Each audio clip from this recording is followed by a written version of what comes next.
Neha, welcome back to the channel. Hope you all are doing great. तो आज मैं आपको बताऊंगी बिजनेस स्टडीज के पार्ट 2 के इंपॉर्टेंट क्वेश्चंस। देखो, इससे पहले पार्ट 1 के इंपॉर्टेंट क्वेश्चंस मैं ऑलरेडी आप लोगों को बता चुकी हूं, जिसका लिंक आपको कमेंट्स में मिल जाएगा, तो प्लीज एक बार पिन कमेंट चेक कर लेना। अब देखो, पार्ट 2 की बात करते हैं। तो बीएसटी का हमारा एग्जाम 80 मार्क्स का होता है। इस 80 में से 50 मार्क्स का आपका पार्ट 1 है, और पार्ट 1 के अंदर हमारे पास में टोटल 8 चैप्टर्स हैं। और पार्ट 2 की अगर हम बात करें तो पार्ट 2 हमारा 30 मार्क्स का है, जिसके अंदर हमारे पास में सिर्फ 4 चैप्टर्स हैं। तो बस 4 चैप्टर्स आपको करने, 4 चैप्टर सीधे आपको 30 नंबर देंगे। और इन चारों चैप्टर्स में से मैं आपको इंपॉर्टेंट क्वेश्चंस बता देती हूँ, मोस्टली यही क्वेश्चंस एग्जाम में पूछे जाएंगे। तो शुरू करते हैं। देखो, सबसे पहले हमारा chapter number 9 financial management. Financial management में सबसे पहले तो फैक्टर्स अफेक्टिंग डिसीजंस, आपसे केस स्टडी पूछी जाएगी जहां पर फैक्टर्स का मेन रोल है।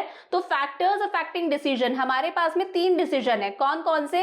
एक होता है हमारा इन्वेस्टमेंट डिसीजन, एक होता है फाइनेंसिंग डिसीजन, और एक होता है डिविडेंड डिसीजन। इन तीनों डिसीजंस को कौन कौन से फैक्टर्स इफेक्ट करते हैं? तो एक तो फैक्टर्स कर लेना, और उसके साथ में 2 चीजें और, वर्किंग कैपिटल की रिक्वायरमेंट और फिक्स्ड कैपिटल की रिक्वायरमेंट को कौन कौन से फैक्टर्स इफेक्ट करते हैं। तो फाइनेंशियल मैनेजमेंट से आपका एक टॉपिक कौन सा हो गया? Factors affecting decisions. तीनों डिसीजंस को कौन कौन से फैक्टर्स इफेक्ट करते हैं, प्लस वर्किंग कैपिटल रिक्वायरमेंट और फिक्स्ड कैपिटल रिक्वायरमेंट को कौन कौन से फैक्टर्स इफेक्ट करते हैं।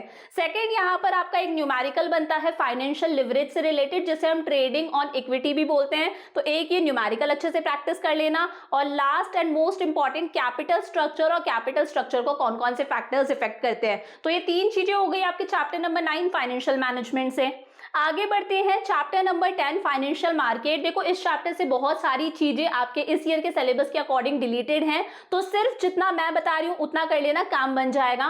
पहला है trading procedure on a stock exchange. Trading का पूरा आपको सारे स्टेप्स याद करने हैं। इन्हें आपको स्टेप वाइज याद करना है, क्योंकि ये प्रोसीजर है। मोस्ट इंपॉर्टेंट क्वेश्चन, सेबी और सेबी के function, securities and exchange board of India के फंक्शन, सेम ऐसे ही स्टॉक एक्सचेंज के फंक्शंस भी इंपॉर्टेंट हैं। और 2 डिफरेंसेस करने हैं, कैपिटल मार्केट और मनी मार्केट। एक डिफरेंस है आपका प्राइमरी मार्केट और सेकेंडरी मार्केट। तो ये 4 टॉपिक्स हो गए आपके चैप्टर नंबर 10 फाइनेंशियल मार्केट से। आगे बढ़ते हैं chapter number 11 marketing management. Marketing management में सबसे पहले फिलोसफीज इंपॉर्टेंट है। आपकी बुक के अंदर कुछ कॉन्सेप्ट दे रखे हैं, product concept, societal concept, production concept. तो केस स्टडी गिवन होगी, आपको पहचानना है यहाँ पर कौन सी फिलोसफी की बात करी गई है। सेकेंड है फंक्शंस ऑफ मार्केटिंग, मार्केटिंग के क्या क्या फंक्शंस है। थर्ड है एलिमेंट्स ऑफ प्रमोशन। तो प्रमोशन के हमारे पास में 4 एलिमेंट है, इनके बारे में पढ़ लेना। एक हो गया आपका एडवर्टाइजिंग, एक आपका हो गया सेल्स प्रमोशन, उसके बाद में है पर्सनल सेलिंग, और एक है पब्लिक रिलेशन। तो ये 4 एलिमेंट्स है प्रमोशन के, इन्हें पढ़ लेना। लास्ट आता है पैकेजिंग के क्या फंक्शंस होते हैं और लेबलिंग के क्या फंक्शंस होते हैं। जब पैकेजिंग के फंक्शंस करोगे तो साथ साथ में टाइप्स ऑफ पैकेजिंग भी देख लेना। तो ये 4 इंपॉर्टेंट क्वेश्चंस हो गए आपके चैप्टर नंबर 11 के। लास्ट आता है चैप्टर नंबर 12 कंज्यूमर प्रोटेक्शन। यहां से एक तो कंज्यूमर राइट्स और कंज्यूमर रिस्पॉन्सिबिलिटीज, 2 चीजें ये हो गई।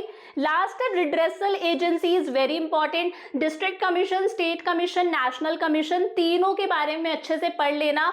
और न्यू बुक से पढ़ना, नया डाटा पढ़ना, पुराना वाला मत पढ़ना। तो ये हो गए आपके चारों चैप्टर्स के इंपॉर्टेंट टॉपिक्स। ये सारे टॉपिक्स आपको देंगे 30 नंबर। आपका पार्ट 1 कितने मार्क्स का था? 50 मार्क्स का। तो इसकी अगर इंपॉर्टेंट क्वेश्चंस आपको देखने हैं तो कमेंट्स में आपको लिंक मिल जाएगा, वहां से चेक कर लेना। I will see you in the next class. All the best, bye bye.